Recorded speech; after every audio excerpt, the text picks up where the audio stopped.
win it with ideology alone. And I assume he's going to not only double down, triple down, Jake, on this refusal to brand it as Islamic extremism or Islamic terrorism. He's going to avoid that phrase. But you know what? The president has just been introduced by the Secretary of State, and he's walking up to the podium right now. An audience of international leaders from dozens of countries have gathered at the State Department to hear what the president has to say, so we'll listen. Thank you, John. Good morning, everyone. I want to thank John Kerry not only for his introduction, but for the outstanding leadership of American diplomacy. John is tireless. If he has not visited your country yet, he will soon. And I want to thank you and everybody here at the State Department for organizing and hosting this ministerial here today. Mr. Secretary General, distinguished guests, we are joined by representatives from governments because we all have a responsibility to ensure the security, the prosperity, and the human rights of our citizens. And we're joined by leaders of civil society, including many faith leaders, because civil society, reflecting the views and the voices of citizens, is vital to the success of any country.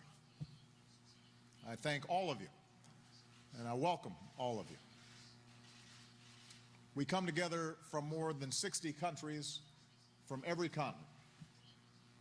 We speak different languages, born of different races and ethnic groups, belong to different religions. We are here today because we are united against the scourge of violent extremism and terrorism.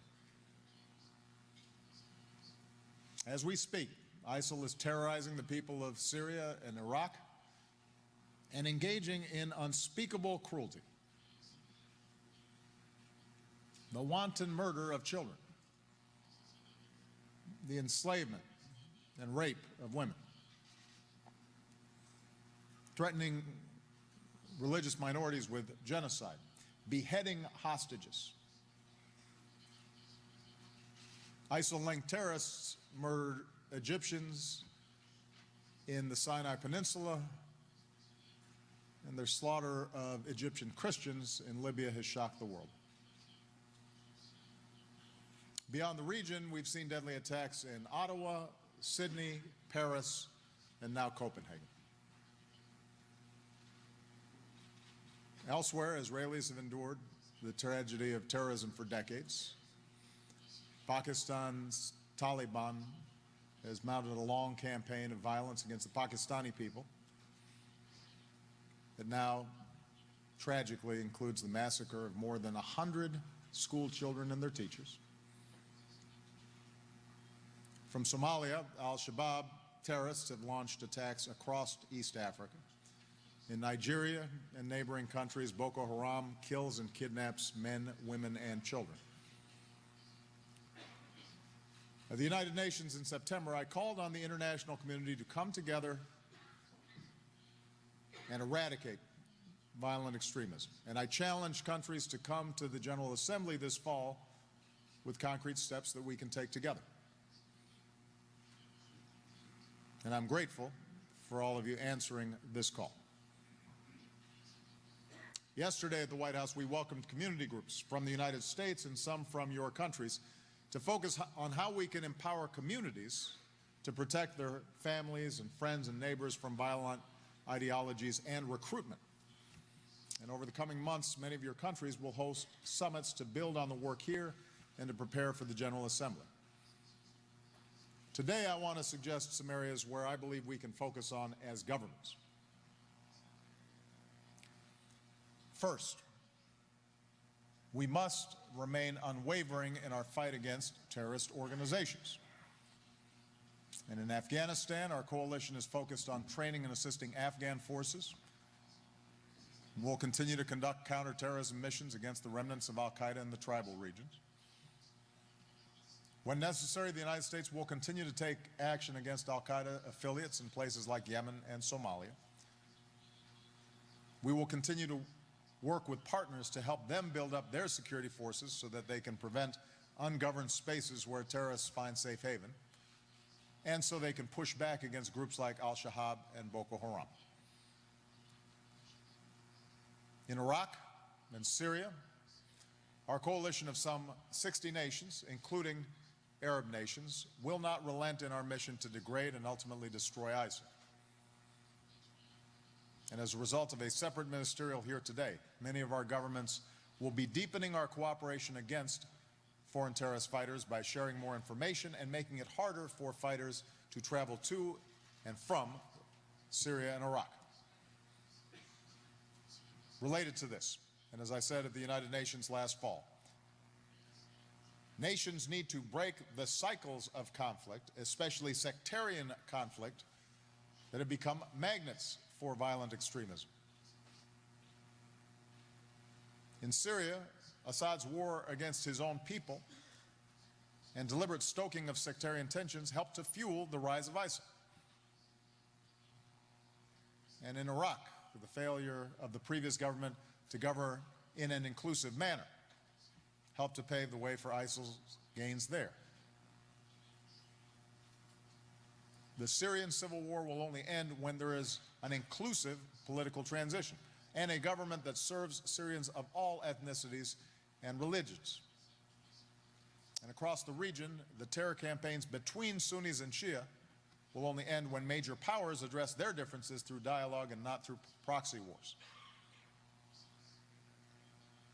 So countering violent extremism begins with political, civic, and religious leaders rejecting sectarian strife.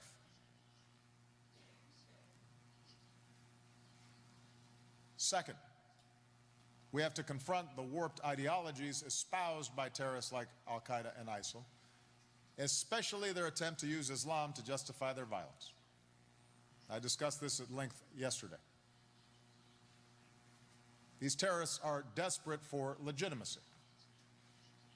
And all of us have a responsibility to refute the notion that groups like ISIL somehow represent Islam, because that is a falsehood that embraces the terrorist narrative.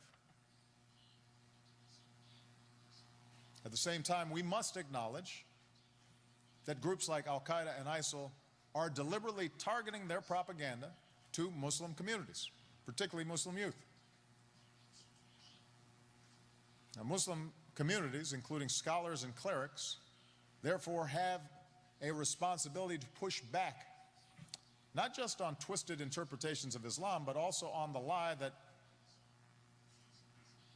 we are somehow engaged in a clash of civilizations, that America and the West are somehow at war with Islam, or seek to suppress Muslims, or that we are the cause of every ill in the Middle East. That narrative sometimes extends far beyond terrorist organizations. That narrative becomes the foundation upon which terrorists build their ideology and by which they try to justify their violence. And that hurts all of us, including Islam and especially Muslims, who are the ones most likely to be killed. Obviously, there is a complicated history between the Middle East, the West,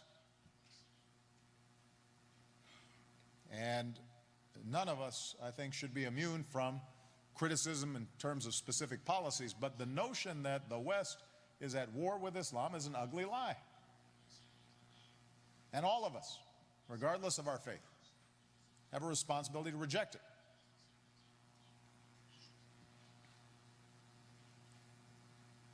At the same time, former extremists have the opportunity to speak out, speak the truth about terrorist groups.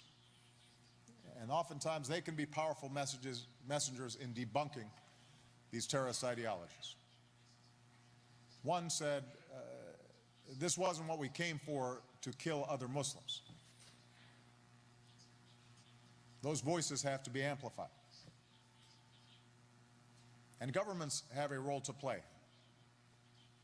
At minimum, as a basic first step, countries have a responsibility to cut off funding that fuels hatred and corrupts young minds and endangers us all. We need to do more to help lift up voices of tolerance and peace, especially online. And that's why the United States is joining, for example, with the UAE to create a new digital communications hub to work with religious and civil society and community leaders to counter terrorist propaganda. Within the U.S. government, our efforts will be led by our new coordinator of counterterrorism communications. And I'm grateful that my envoy to the Organization of Islamic Cooperation, Rashad Hussain, has agreed to serve in this new role. So the United States will do more to help counter hateful ideologies. And today I urge your nations to join us in this urgent work. Third, we must address the grievances that terrorists exploit, including economic grievances. As I said yesterday, poverty alone does not cause a person to become a terrorist any more than poverty alone causes someone to become a criminal. There are millions, billions of people who are poor and are law-abiding and peaceful and tolerant and are trying to advance their lives and the opportunities for their families. But when people, especially young people, feel entirely trapped in impoverished communities,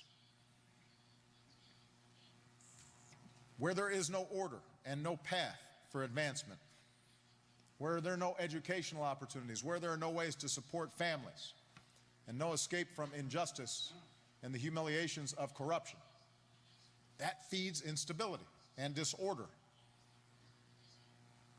and makes those communities ripe for extremist recruitment. And we have seen that across the Middle East, and we've seen it across North Africa.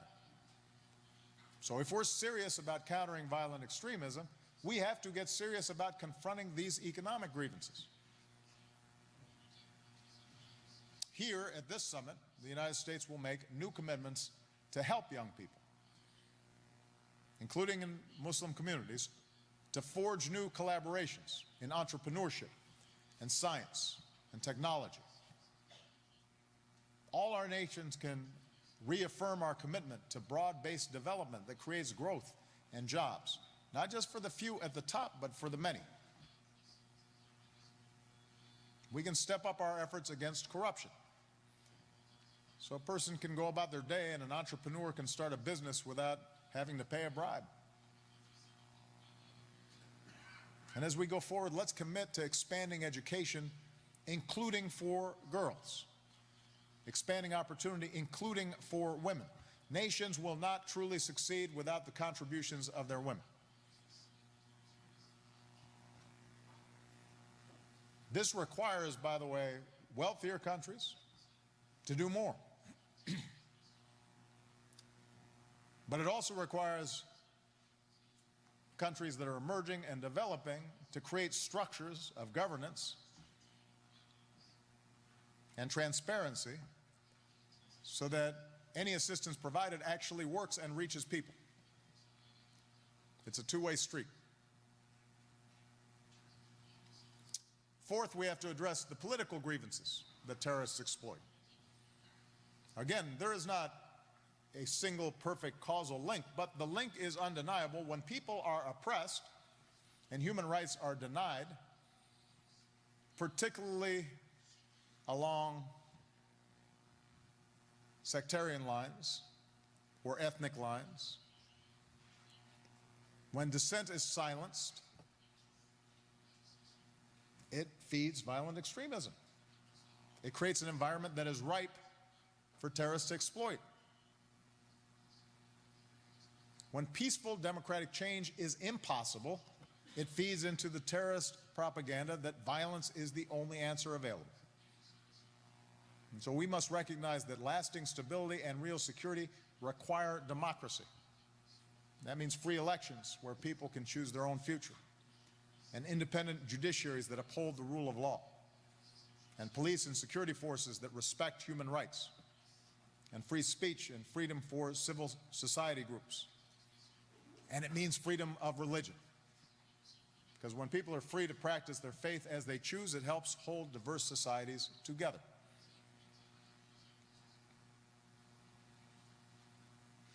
And finally, we have to ensure that our diverse societies truly welcome and respect people of all faiths and backgrounds. And leaders set the tone on this issue. Groups like Al-Qaeda and ISIL peddle the lie that some of our countries are hostile to Muslims. Meanwhile, we've also seen, most recently in Europe, a rise in inexcusable acts of anti-Semitism, or in some cases anti-Muslim sentiment, or anti-immigrant sentiment. When people spew hatred towards others because of their faith or because they are immigrants, it feeds into terrorist narratives. If entire communities feel they can never become a full part of the society in which they reside, it feeds a cycle of fear and resentment and a sense of injustice upon which extremists prey. We can't allow cycles of suspicions to tear at the fabric of our countries. So we all recognize the need for more dialogues across countries and cultures. Those efforts are indeed important, but what's most needed today, perhaps, are more dialogues within countries. Not just across faiths, but also within faiths. Violent extremists and terrorists thrive when people of different religions or sects pull away from each other and are able to isolate each other and label them as they as opposed to us, something separate and apart. So we need to build and bolster bridges of communication and trust. Terrorist traffic and lies and stereotypes about others, other religions, other ethnic groups. So let's share the truth of our faiths with each other. Terrorists prey upon young, impressionable minds, so let's bring our youth together to promote understanding and cooperation. And that's what the United States will do with our virtual exchange program, named after Ambassador Chris Stevens, to connect 1 million young people from America and the Middle East and North Africa for dialogue. Young people are taught to hate. It doesn't come naturally to them. We adults teach them. I'd like to close by speaking very directly to a painful truth that's part of the challenge that brings us here today. In some of our countries, including the United States, Muslim communities are still small and relative to the entire population. And as a result, many people in our countries don't always know personally somebody who is Muslim. So the image they get of Muslims or Islam is in the news. And given the existing news cycle, that can give a very distorted impression. A lot of the bad, like terrorists who claim to speak for Islam, that's absorbed by the general population. Not enough of the good. The more than 1 billion people around the world who do represent Islam and are doctors and lawyers and teachers and neighbors and friends. So we have to remember these Muslim men and women, the young Palestinian working to build understanding and trust with Israelis, but also trying to give voice to her people's aspirations. The Muslim clerics working for peace with Christian pastors and priests in Nigeria and the Central African Republic to put an end to the cycle of hate. Civil society leaders in Indonesia, one of the world's largest democracies. Parliamentarians in Tunisia, working to build one of the world's newest democracies. Business leaders in India, with one of the world's largest Muslim populations. Entrepreneurs unleashing new innovations in places like Malaysia. Health workers fighting to save lives from polio and from Ebola in West Africa, and volunteers who go to disaster zones after a tsunami or after an earthquake to ease suffering and help families rebuild. Muslims who have risked their lives as human shields to protect Coptic churches in Egypt. and to protect Christians attending Mass in Pakistan and who've tried to protect synagogues in Syria. The world hears a lot about the terrorists who attacked Charlie Hebdo in Paris, but the world has to also remember the Paris police officer, a Muslim, who died trying to stop them. The world knows about the attack on the Jews at the kosher supermarket in Paris. We need to recall the worker at that market, a Muslim, who hid Jewish customers and saved their lives. And when he was asked why he did it, he said, "We are brothers." It's not a question of Jews or Christians or Muslims. We're all in the same boat. And we have to help each other to get out of this crisis. Distinguished guests, ladies and gentlemen, I thank you for being here today. We come from different countries and different cultures and different faiths, but it is useful for us to take our wisdom from that humble worker who engaged in heroic acts under the most severe of circumstances. We are all in the same boat. We have to help each other. In this work, you will have a strong partner in me and the United States of America. Thank you very much. Thank you.